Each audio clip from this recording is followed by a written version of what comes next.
Hey everyone, this is Planet Gamer here with another game review from last week, and basically every Monday I'm going to be doing gaming reviews as I said before, and here's my second episode of a game review. Now, this game that I'm going to be reviewing is another Crash Bandicoot game, and it is none other than ta-da! Crash Bandicoot 2 Cortex Strikes Back. Now, I got this game basically back when I was 11 years old. I got it for Christmas like 8 years ago, and I got it like for the PS1 when I actually first got my PS2. So uh, basically, I'm gonna jump into the categories that I've put down for this. The plot of the game is as follows. After Crash defeated Cortex at the end of the first game, Cortex survives the fall from his ship, and he falls into a cavern and he finds a crystal, and he goes, "Ah, crystals, of course, of course." And then 1 year later, Cortex is like made the space station with the help of his new assistant, Doctor Engine, and basically Engine says to Cortex, "But to reach to reach full power, we need not only your master crystal, but also the remaining 25 slave crystals on the surface. And how do you expect to retrieve them if we don't have any Earth friends left?" And Cortex says, "You fool! Do you think I'm unaware of the situation? If we don't have any friends left on this surface, then we need to find an enemy." And we go to Crash Bandicoot, and basically, Tonya is not in this game anymore. Well, I mean, she's not in the main game series anymore. She was only in the first game, and instead, Crash, we're introduced to a new character, Crash's sister Coco, who basically is on her laptop typing everything up, and when her screen goes blank, she tells Crash to go and get her a new battery from home. So Crash goes to the house to get a new battery, but Crash is suddenly blinded by a flash of light, and he's taken to a warp room. Basically, and none other than Cortex basically tells him to collect the crystals, and he doesn't give any further explanation. So Crash goes and collects his first crystal for Cortex, and also like collects a couple of gems if you're getting 100%. And Cortex basically says, "Well done, Crash. I knew I could rely on you."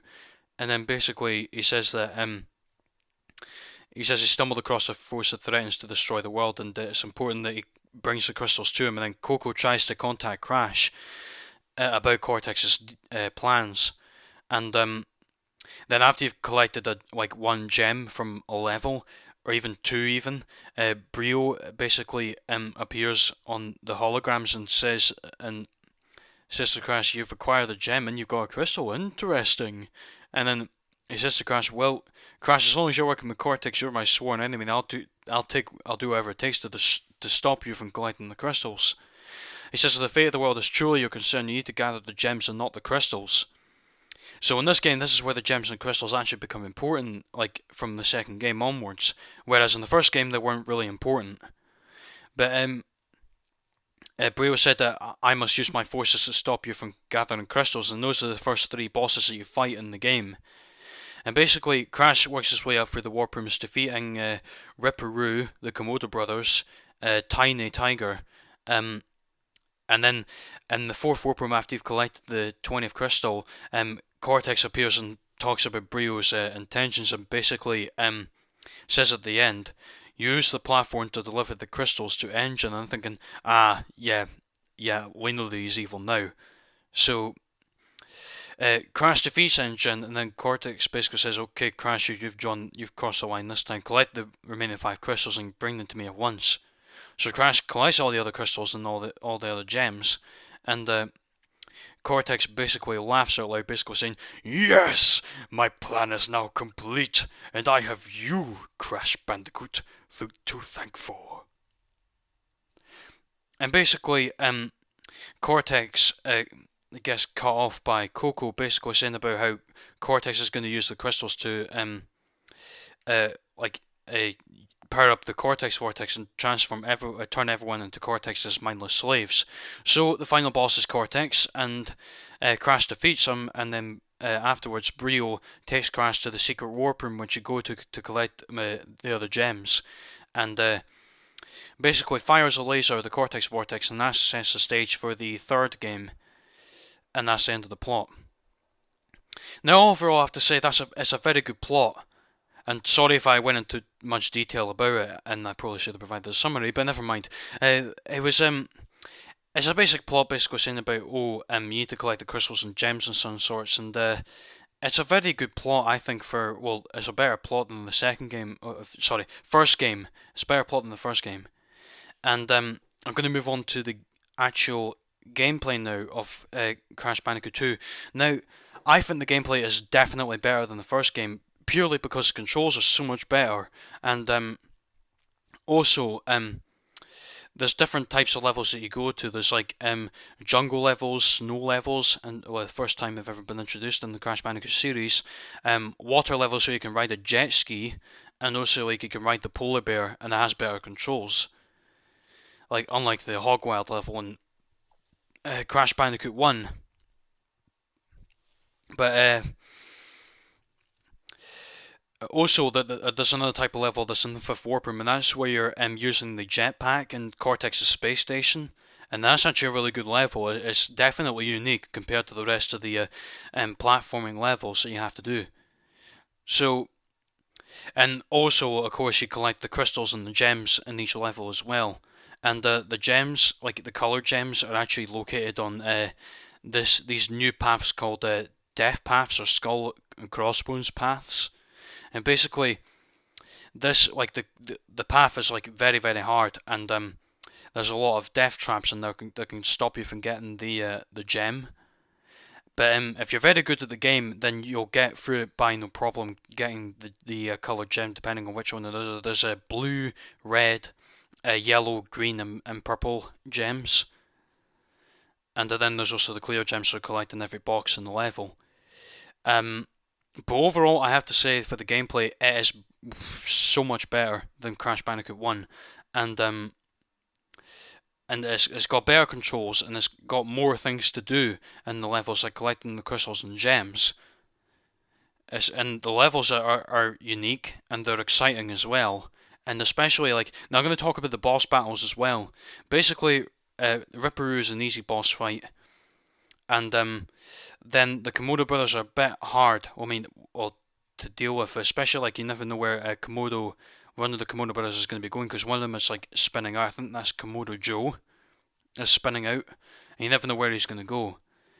And Tiny is easy as well. I mean, this was Tiny's first Crash Bandicoot game, and the boss fight wasn't too bad. And the engine, I have to say, was probably the hardest one. Even though I didn't really die on that boss, it's still a challenging boss. It's probably the most challenging of all. Even though like when I played it many times before, I never died. So that's an easy boss. And the Cortex for the final boss, I have to say, was the one thing like in gameplay. The final boss was just too easy. It was so easy for the final boss. They could have made that so much harder, in my opinion. But there you go. But the thing is that it's just too easy. The final boss, and they could have made it like a lot harder. It's basically Crash just chasing Cortex in space and spinning him while avoiding asteroids and bombs. And overall, I have to say, overall the gameplay is really really good. It's better than the first game, but the only thing I think lacking is the final boss, and it could have been a lot harder. So overall, the gameplay, I have to say, gets a really good thumbs up. And the graphics.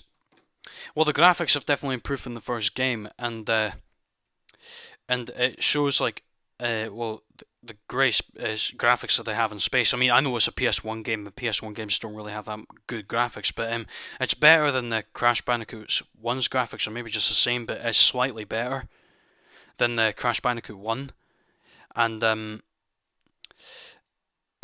rain that you see in there and stuff, and also like the snow levels that you do. It's got really great colours and stuff. So overall, the graphics are really they're excellent. And then moving on, we then have the soundtrack, the music. The music for this game is very good. I mean, it's a really good soundtrack. Like I think my favorite music in this game, I think, is the rocket levels, like the one where it's just because it's got a yeah, no, it's terrible, but you know what the music sounds like, but it's it's great music, and I think that I mean, I like all the music, but the rocket music I have to say is my favorite. But it's got, well, it matches with the levels that they do. Especially like I like it when you go in the skull and crossbones paths as well, like where the music gets all fast and really intense. Actually, like making it sound like you're more in danger of dying on the actual death path. I like that. I like that like the comparison there. But that's for the soundtrack. Now, my overall rating for this game. Now, ratings for plot out of five, I have to say it's hard to tell what I would give this rating. Actually, it's really good.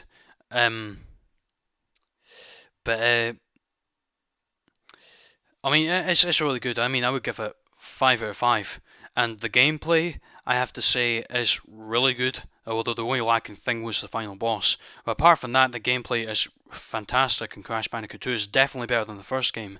So I would give it 4.5 out of 5. It would have gone 5 out of 5 if it wasn't for that final boss. So the graphics, my overall rating for the graphics, I think would be, again, it's PS1 style graphics, and we all know that. But I would give the game, like the game's graphics, probably 4 out of 5. Purely because I mean it's a PS1 game and it's nostalgia graphics, as I said before in the first Crash Bandicoot game, and it's the same for this game as well. So I would give it 4 out of 5, and the soundtrack I give a 5 out of 5 purely because I like the soundtrack. So my overall rating for this game out of 10, I have to say, would be 9 out of 10. Well, I mean, Crash Bandicoot 2 is definitely one of my favourite Crash Bandicoot games of all time, and I give it 9 out of 10.